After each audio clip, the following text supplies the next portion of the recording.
రైలు కూతకు రంగం సిద్ధమైంది. ఎన్నో ఆశల మధ్య రైల్వే బడ్జెట్ ఇవాళ పార్లమెంటు ముందుకు రానుంది.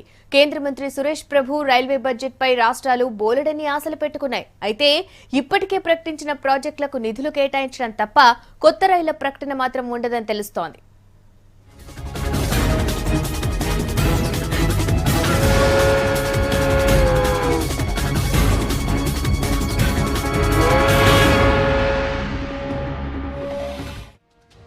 ప్రజల ఆశలు, రాష్ట్ర ప్రభుత్వాల అంచనాల మధ్య రైల్వే బడ్జెట్ ను ప్రవేశపెట్టబోతోంది కేంద్రం. గతేడాది అంచనాలను అందుకోని ఆదాయం, తగ్గిపోయిన సరుకు రవాణాతో ఆర్థికంగా విపరీతమైన ఒత్తిడిలో ఉన్న రైల్వే శాఖ మంత్రి సురేష్ ప్రభు వరుసగా రెండో ఏడాది బడ్జెట్ తో ప్రజల ముందుకొస్తున్నారు. ఇవాళ మధ్యాహ్నం 12 గంటలకు లోక్సభలో తన చిట్టా పద్దులను సమర్పించనున్నారు.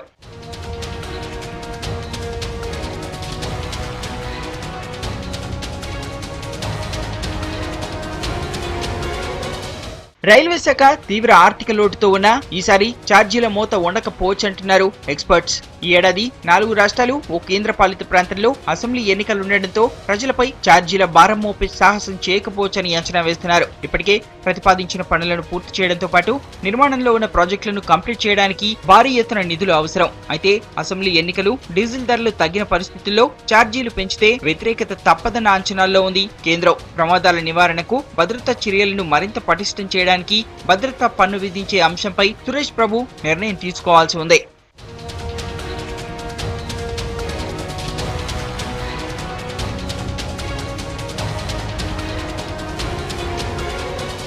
సరుకు రవాణా నుంచి ప్రయాణికులకు వర్తింపచేస్తున్న క్రాస్ సబ్సిడీ ఈ ఏడాది 30,000 కోట్ల రూపాయలను దాటింది. మరోవైపు ఏడో పే కమిషన్ భారం 32,000 కోట్ల రూపాయల మేర పడనుంది. గతేడాది ఏప్రిల్ నుంచి ఈ జనవరి మధ్యకాలంలో 1,41,416 కోట్ల రూపాయల ఆదాయాన్ని టార్గెట్ గా పెట్టుకోగా అందులో 3.77% మేర ఆదాయం తగ్గింది. ఆర్థిక పరిస్థితి ఆశాజనకంగా లేకపోయినప్పటికీ 1,25,000 కోట్ల ప్రణాళిక వ్యయంతో బడ్జెట్ ప్రవేశపెట్టే ఛాన్స్ ఉంది. ఇందులో భద్రతా ప్రమాణాలు పెంచేందుకు, విద్యుదీకరణకు, డబ్లింగ్ పనులకు, యార్డుల ఆధునీకరణకు భారీగా నిధుల కేటాయింపు ఉండవచ్చని అంచనా వేస్తున్నారు.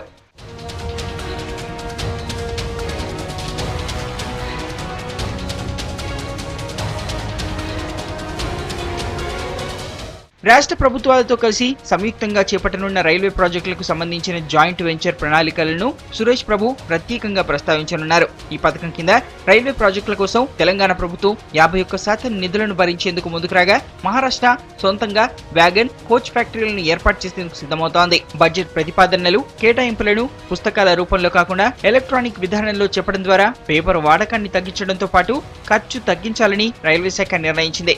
ఇంటర్నెట్ ద్వారా సమాచారాన్ని పంచుకునేందుకు కొత్త వెబ్సైట్ ను ఏర్పాటు చేసింది.